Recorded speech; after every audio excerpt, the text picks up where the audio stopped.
মানে আমার শাড়ির সাথে আর কি যেরকম যাবে। হেয়ারটা কিরকম হবে? হেয়ারটা আমি তোমাকে দেখিয়েছিলাম ছবি একটা, ওই ছবি ওরকম হেয়ার হবে। হ্যাঁ ব্যাক ব্রাশ করে ব্যাক মানে উল্টে হবে হেয়ারটা, সামনে একটু লক্স থাকবে। হ্যাঁ তুমি যেমন ছবিটা দেখিয়েছো ওরকম টাইপের হবে তো।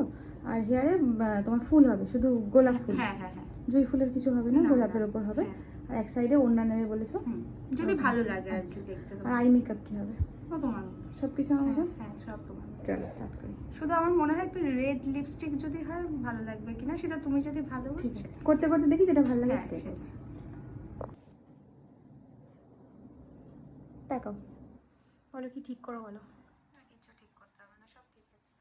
হেয়ার স্টাইলটা চেঞ্জ করেছি, যেটা আমি আমার মতন করে করেছি। আই মেকআপ আমি আমার মতন করে, সব কিছু যা যা বলেছিলে সবই আমি চেঞ্জ করে দিয়েছি। তোমার কোথাও কিছু প্রবলেম লাগছে না তো? কোনো প্রবলেম। গয়না তুমি আনোনি, আমার গয়না পরিয়ে তোমার ছবি তুলছি। আর ফুল টুল খুলে যাওয়া না, কোনো অস্বস্তি কিছু লাগছে না? স্কিন কমপ্লেক্সন ঠিক আছে? একদম সব ঠিক আছে, কোনো সমস্যা হচ্ছে না? মানে সেকেন্ড টাইম আমার কাছে সাজানো। হ্যাঁ বহু বছর আগে একবার সাজিয়েছিলাম, হ্যাঁ তখন আবার শুরু। এখন তো আমার ঠিক লাগছে তো? একদম, এখন আরো সুন্দর লাগছে। তখনের থেকে এখনের কাজ একটু আরো বেশি ভালো হয়েছে না এখনের কাজটা? সত্যি ভালো লাগছে। তখন নতুন, এখন পুরনো। একটু আই মেকআপটা একটু দেখি। চলো তাকাও, খুব মিষ্টি লাগছে, খুব ভালো করে কাটো।